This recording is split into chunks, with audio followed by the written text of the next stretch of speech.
दापुर नाम का एक छोटा सा अविकसित गांव था। गांव का विकास नहीं, मतलब गांव में रहने वाले लोगों का विकास नहीं। इस गांव में कुछ 3-4 परिवार थे जो थोड़े बहुत खानदानी थे। बाकी सब मेहनत मजदूरी करके अपना जीवन गुजारते थे। इसी गांव में दिना नाम की एक विधवा औरत रहती थी। रहने के लिए छोटा सा घर था। 2 बच्चे थे, शायद एक 5 साल का और दूसरा 3 साल का होगा। दिना का पति बहुत मेहनती था।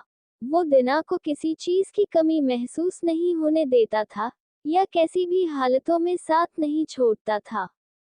कैसी भी परिस्थिति हो, दोनों साथ मिलकर सामना करते थे। पर कौन जाने किस पर कौन सा अनर्थ कब आ जाए। दिना के जीवन में ऐसी घटना घटी कि उसी घटना ने दिना के पति को दिना से छीन लिया।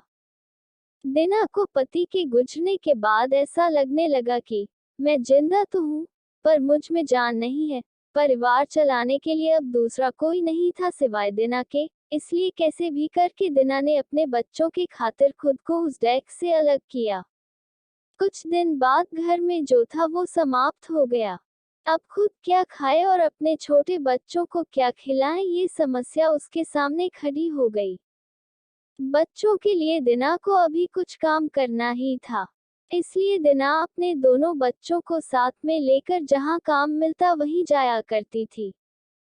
और दिन भर मेहनत करके जो भी मजदूरी मिलती, उससे अपना और अपने बच्चों के पेट भरती थी। ऐसा ही समय बीतता गया और चलता रहा। लेकिन एक दिन दिना को शरीर में थोड़ी कमजोरी महसूस होने लगी। फिर भी वह काम पर गई। ऐसे ही 2-3 दिन दिना काम पर जाती रही, लेकिन उसकी शरीर की कमजोरी कुछ ठीक नहीं हो रही थी, बल्कि और बढ़ती जा रही थी। ऐसे में काम पर जाना दिना के लिए कठिन हो गया।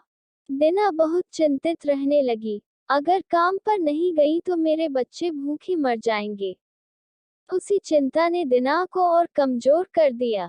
इतनी कमजोर कि उठने बैठने के लिए लकड़ी का सहारा लेना पड़ता था। इस कारण उसके बच्चे भूखे मर रहे थे।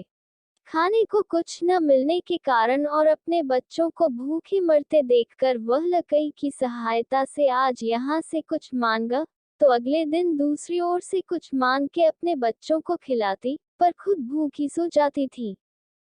ऐसे ही एक दिन वह खुद जा न सकती थी, इसलिए अपने बच्चों को समझा के खाने के लिए कुछ मांगने के लिए गांव में भेज देती है। कुछ समय बाद बच्चे 2 चपाती और थोड़ी सी सब्जी लेकर लौटते हैं। 2 चपाती से 3 जन कैसे तृप्त होंगे, इसलिए वे 2 चपाती दोनों बच्चों को खिला देती हैं। वह बरसात का समय था। बिजली न होने के कारण घर में अंधेरा छाया हुआ था। अंधेरे में ही वह अपने बच्चों को एक कमरे में सुला देती है और वह दूसरे कमरे में जाकर सो जाती हैं। रात को तेज बारिश होती है और बिजलियां जोर से कड़कड़ाती है। दिना को थोड़ी आराम मिलती है, इसलिए वह गहरी नींद में पड़ जाती है।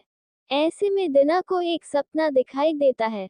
वह एकदम तंदुरुस्त हो गई है, काम पर जाती है। वह सोचती है, अपने बच्चों को काफी समय से अच्छा खिलाया नहीं, इसलिए वह अपने बच्चों के लिए स्वादिष्ट खाना बनाती है। बाद में अपने बच्चे और वह साथ में बैठकर खाना खाकर सो जाते हैं।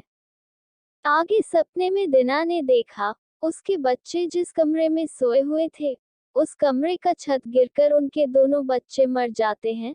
सपने में से दिना एकदम उठकर खड़ी हो जाती है, जान में जान आ जाती है और अंधेरे में ही अपने बच्चों के कमरे की ओर चल पड़ती है। कमरे में जाकर अपने बच्चों को देखकर दिना चैन की सांस लेती है। उसी समय दिना को शरीर में ज्यादा कमजोरी महसूस होती है, जिससे वह नीचे गिर जाती है और फिर वहां से उठ ही नहीं पाती है। चैन की सांस दिना की सांस ले लेती है। आशा करती हूँ कि यह कहानी आप लोगों को पसंद आई होगी। पसंद आई है तो कमेंट में जरूर बताएं। चैनल पर नए हैं तो चैनल को लाइक, शेयर, सब्सक्राइब करना ना भूलें।